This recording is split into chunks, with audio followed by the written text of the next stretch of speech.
hidup itu semangat dan jangan pernah merasa tua.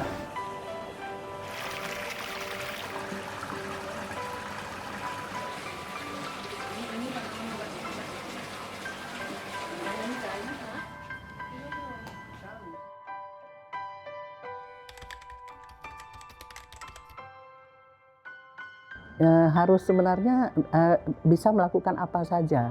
Jadi memang bisa seperti kayak emansipasi, itu memang dia harus melakukan apa saja, tapi dia tidak boleh melupakan fitrahnya sebagai seorang wanita juga.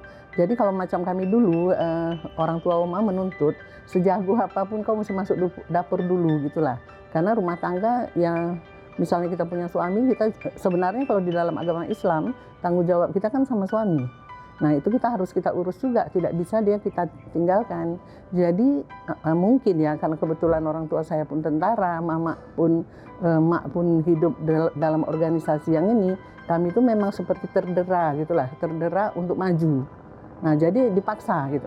Jadi macam Oma umur 16 sudah disuruhnya masak kambing 6 ekor sendirian gitulah. Jadi memang berarti wanita ini mampu dan dia harus bisa mencari hidupnya mencari solusi dalam kehidupannya, itulah dia. Kalau nggak mau rumah tangganya berantakan kan gitu. Jadi kita nggak bisa memilih loh, maksudnya nggak bisa memilih ini aku karir dulu, anakku biar belakangan, nggak bisa memilih. Semua harus bisa kita dijalani.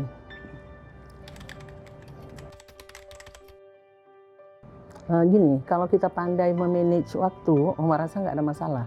Karena waktu itu di saat yang sama, Oma itu bekerja menjadi emak-emak, juga untuk ini kehidupan juga menjadi inang-inang ya untuk berdagang gitulah istilahnya ya, tapi Oma menyebutnya inang-inang.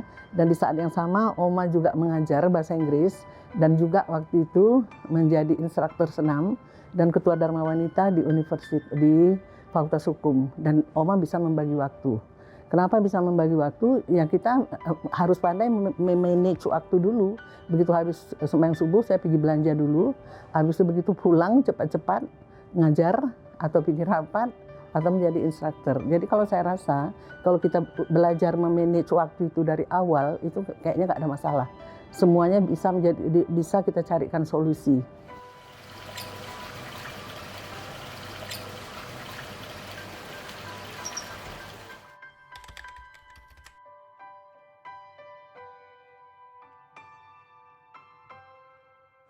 Panutan, ya satu kata aja, panutan. Sosok yang sangat mandiri.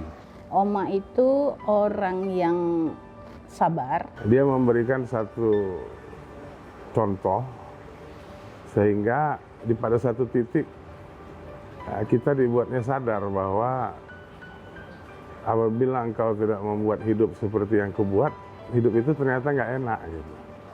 Banyak hal yang dilakukan oleh Oma itu yang unpredictable. Artinya orang tidak menyangka, tidak bisa mempredik dan merasa itu mustahil. Gitu. Dan dia siap kapan saja ketika ada orang datang untuk curhat, untuk memohon bantuan, gitu dia siap. Pada zaman dulu belum ada namanya KBIH, kelompok ibadah haji itu. Oma sudah melakukan itu. Oma itu sudah membawa jemaah umrah, Oma itu sudah membawa jemaah haji dengan dia sendiri. Dan Oma ini walaupun umurnya sudah 70 tahun lebih, itu sangat gaul. Sampai dia punya, dia berkenalan seorang YouTuber dari India. Dan akhirnya YouTuber itu jadi anak angkat. Seperti yang dibilang tadi itu, Oma itu cepat kali akrab, mudah kali. Dan peduli gitu. Yang dia punya jadi langsung diberikannya itu gitu. Dan dia nggak bisa melihat orang susah. Kalau berbicara tentang anak asuh ya dari zaman dulu sampai sekarang pun ada aja anak asuhnya gitu. Ada yang dari Irak, ada yang dari Brunei, ada yang dari semua jadi anak asuhnya. Dan kita nggak kenal itu. Entah kapan Oma ketemu, tiba-tiba Oma udah punya anak asuh, udah akrab. Seperti contohnya kami pergi ke Uzbekistan. Tour guide kami itu jadinya akhirnya jadi anak angkat Oma gitu. Pasti karena ada sesuatu dia mau. Malah dia pas trip yang kedua Oma itu dibiayainya. Oma itu sangat bertanggung jawab dengan apa yang dia buat dengan apa yang dia ucapkan. Ditambah lagi ya tentu bagaimana kita menghadapi hidup ya. Habis itu fokus kita adalah ibadah agama, itu memang ditanamkan Oma gitu ya. Dan satu yang sering Oma ajarkan kepada kami anak-anaknya bahwa di dunia ini nggak ada orang yang malas, nggak ada orang yang bodoh, yang ada mau atau tidak. Oma ini karena kepedulian sosialnya demikian tinggi ya, kadang-kadang dia lupa anaknya di mana. Hah? Kalau pigi-pigi kami kemana, Oma kemana itu. Jadi kalau kami pergi jalan-jalan gitu ya kan, kalau biasa kan anak-anak itu kepengen dengan mamanya gitu ya. Nah, kalau kita nggak ada itu. Mama itu dia sudah dengan kemasyarakatannya, dengan anak angkatnya, dengan jemaahnya, dengan ikhwannya, dengan kawan-kawannya, kami udah jalan juga sendiri gitu. Nah ternyata itu mengajarkan kami untuk mandiri sampai sekarang. Nah itu kenangan yang nggak terlupakan itu. Kalau sosok Kartini yang masa kini ya, kalau merujuk ke Oma itu saya rasa itulah Kartini zaman sekarang yang harusnya menjadi panutan. Saya pikir dia layak untuk dikatakan sosoknya Kartini ya. Seorang Kartini itu tadi ya, seorang Kartini adalah sosok yang mampu memanusiakan manusia selayaknya manusia. Ketika perempuan itu ada harganya, di saat itu dia sudah tidak berharga. Karena itu perlakukanlah seorang wanita layaknya seorang wanita. Kalau kita mendefinisikan Kartini ini tentu banyak sekali sudut pandangnya. Tapi sebenarnya agama sudah mengajarkan wanita itu seperti apa gitu. Nah, saya rasa kembali aja kepada fitrahnya. Bukan artinya tidak boleh profesional, bukan artinya tidak boleh karir, tapi sosok Kartini yang ideal itu adalah mampu menyeimbangkan. Oma juga bukan hanya berdagang saja, tapi Oma juga meningkatkan kemampuannya. Oma itu mempunyai fitness, mempunyai salon, dan bukan hanya sebagai pemilik saja, dia juga sebagai pekerjanya.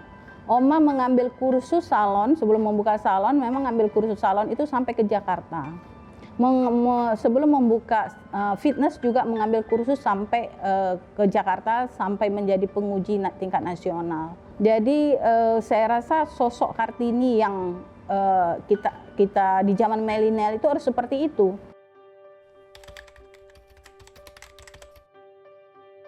Kalau pesan saya, bekerjalah dengan baik, bekerjalah dengan hati.